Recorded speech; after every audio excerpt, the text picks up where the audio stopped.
Hi, this is Jeff Zeig, and here I am in the offices of the Milton Erickson Foundation in Phoenix, Arizona. This is a series. It's a series of short videos that recount some of my personal experiences, some of the most meaningful and emotionally impactful experiences that I had in the time that I spent with Dr. Erickson. I first came here in 1973 to spend time with Dr. Erickson, and in another video I'll recount some stories about that. But in 1978, July of 1978, I moved to Phoenix, Arizona to take up residence, and more specifically to be closer to Dr. Erickson. Well, there was an untoward event. This was a time before cell phones existed, and my father had a coronary, and my parents didn't have any way of reaching me because I didn't have a residence in Phoenix, Arizona. And so they sent a telegram to Dr. Erickson explaining about my father's recovering in the hospital from a coronary. And I went to Dr. Erickson's home to pick up the telegram.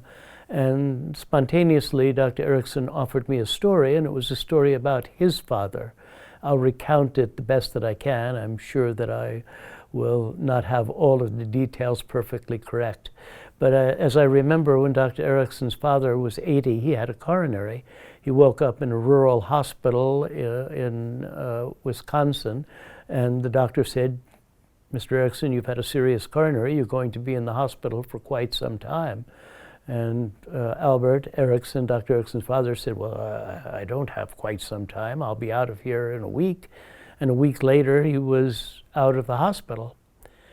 Well, some years passed, and he had a coronary, same hospital, same doctor, and woke up and groaned at the doctor and said, "Oh no, not another week." Well, some more years passed, and Mr. Erickson had his third coronary and said that he was getting a little older now and would probably have to be in the hospital a little bit longer. And as I remembered, he also had some surgery that was concomitant with recovering from the coronary. Well, some years later, he had a fourth coronary and said to the doctor, same hospital, same doctor, "I thought that a fourth coronary would carry me away, and now I'm losing faith in the fifth." And when Mr. Erickson was 97 and a half and going out with some of his daughters for an outing, he said, "I have to go back into the house and get my hat," and passed away of a cerebral hemorrhage. He was right to lose faith in his fourth or fifth coronary.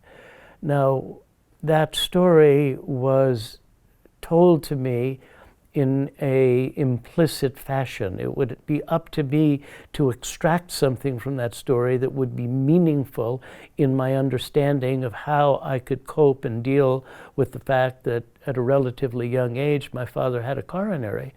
And it was an attitude. It was a story about the attitude that you could have toward life, the attitude that you could have to the vicissitudes of life, to some of the adversities that life brings you.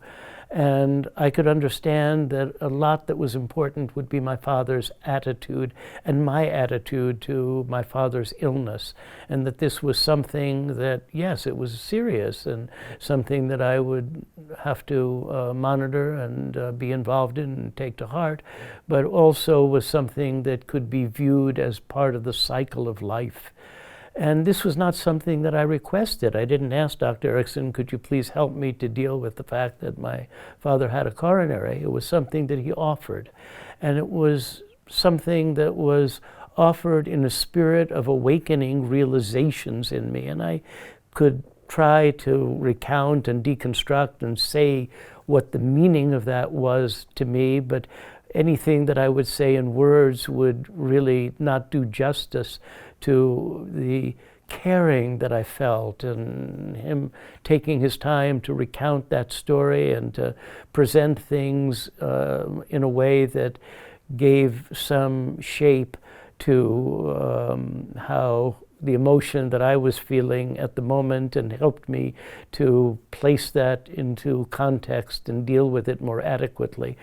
in response to some of these ways of orienting towards, not presenting information directly scientifically, but orienting toward, you can't fully specify the meaning it has because it creates an impression. It doesn't carry something that offers scientific, formulaic, didactic information.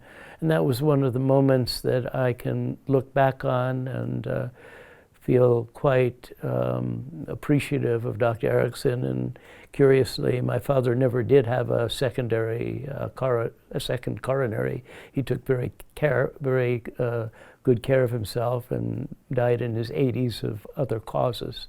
So this is Jeff Zeig. Here I am in Phoenix, Arizona. More stories about Dr. Erickson.